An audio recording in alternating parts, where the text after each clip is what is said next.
এবার নজর রাখবো ২৬-এ ২০০-র বেশি আসনের চ্যালেঞ্জ, সরকার গঠনের দাবি মমতা বন্দ্যোপাধ্যায়ের। আবারও একবার জানাবো, ২৬-এ ২০০-র বেশি আসনের চ্যালেঞ্জ, সরকার গঠনের দাবি মমতা বন্দ্যোপাধ্যায়ের। কি বললেন তৃণমূল নেত্রী, আরো ডিটেল জানার চেষ্টা করব আবিরের কাছ থেকে। দেখো, মমতা বন্দ্যোপাধ্যায় এবং অভিষেক বন্দ্যোপাধ্যায় উভয়ই তাদের দলের যারা কাউন্টিং এজেন্টরা রয়েছেন, প্রার্থীরা যারা রয়েছেন, একেবারে শেষ মুহূর্তে তাদেরকে যে প্রেপটক তারা দিচ্ছেন।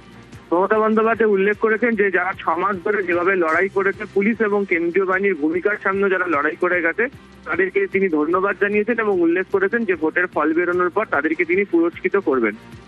তিনি বলেছেন যে তারা শুধু জিতছে না, তৃণমূল কংগ্রেস শুধু জিতছে না, বড় ব্যবধানে জিতছে। তিনি বলেছেন যে ২০০-র বেশি আসন পেয়ে আমরা জিতছি। একই সঙ্গে তিনি উল্লেখ করেছেন যে অনেক লড়াই করেছেন, যুদ্ধ করেছেন। মনে রাখুন, আপনারা জিতছেন, ২০০-র বেশি আসন পাবেন সেটাও মনে রাখুন। তাই রাত ২টো বাজলেও কাউন্টিং সেন্টার ছাড়বেন না, যতক্ষণ না মমতা বন্দ্যোপাধ্যায় দলের তরফ থেকে নির্দেশ পাঠাচ্ছেন। তিনি উল্লেখ করেছেন যেগুলো মার্জিনাল সিট রয়েছে সেগুলিকে রিকাউন্টিং করতে বলবেন, অর্থাৎ ২০০ থেকে ৩০০ ভোটের ব্যবধানে যদি দেখেন যে ওদেরকে জিতিয়ে দেওয়া হচ্ছে, তাহলে রিকাউন্টিং করতে বলবেন। একই সঙ্গে তিনি সাজেশন দিয়েছেন দলের কাউন্টিং এজেন্টদেরকে যে তারা যেন বাইরের কোনো খাবার না খান আগের দিন থেকে।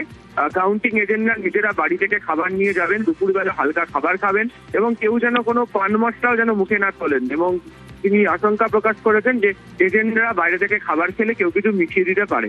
একই সঙ্গে তিনি উল্লেখ করেছেন যে ভোর ৫টার মধ্যে সোমবার দিনকে যেন স্ট্রং রুমের সামনে এবং কাউন্টিং সেন্টারে তারা পৌঁছে যান।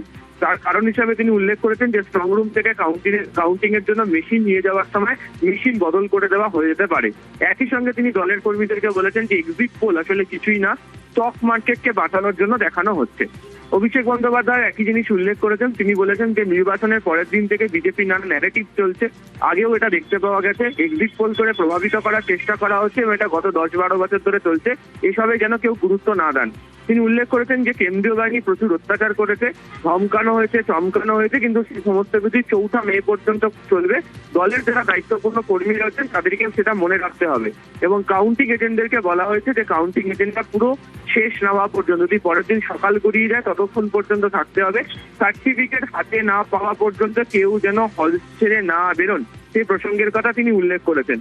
এবং তিনি বলেছেন যে পোস্টাল ব্যালট অত্যন্ত গুরুত্বপূর্ণ, সেটাকে কেউ হালকাভাবে নেবেন না এবং জয়ের ব্যবধান কম হলে পোস্টাল ব্যালটের যে রিকাউন্টিং সেটা যেন করানো হয়।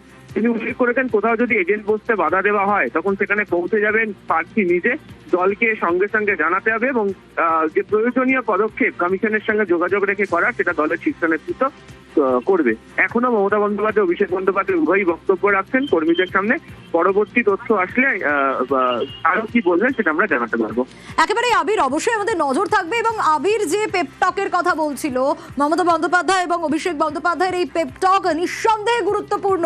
তার কারণ আজ যে বৈঠক এখনো চলছে, সেই বৈঠকের নির্যাস কি হয়, এরপর আরো কি বার্তা আসে, অবশ্যই আমরা আপনাদের জানাবো। কিন্তু এর আগে মমতা বন্দ্যোপাধ্যায় বলেইছিলেন যে কাউন্টিং সেন্টার ছাড়া যাবে না, এজেন্টরা যেন কোনোভাবেই না বেরোন, যতক্ষণ না পর্যন্ত তিনি প্রেস কনফারেন্স করে বলবেন ততক্ষণ পর্যন্ত যেন কোনোভাবেই গণনা কেন্দ্র ছাড়া না হয়।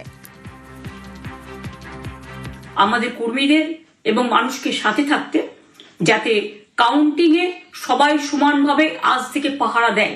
যেখানে স্টোর করা হয়েছে সেখান থেকে যখন কাউন্টিং হলে নিয়ে যাবে তখন কিন্তু মেশিন বদলে দেওয়ার সম্ভাবনা ওরা প্ল্যান করেছে। সুতরাং নজর রাখতে হবে যাতে কোনো রকম নেগলিজেন্স না হয়। লাস্ট অব্দি আমি যতক্ষণ প্রেস কনফারেন্স করে না বলবো ততক্ষণ কেউ কাউন্টিং টেবিল ছাড়বেন না। এবং মনে রাখবেন যে টেবিলে যেটা কাউন্ট হয় তারপরে ওরা কম্পিউটারে আপলোড করার সময় সেটাকে চেঞ্জ করে দেয়, মানে আমাদেরটা দিয়ে দেয় বিজেপিকে, বিজেপিটা দিয়ে দেয় আমাদের। সেদিকেও নজর দিন, সতর্ক থাকুন।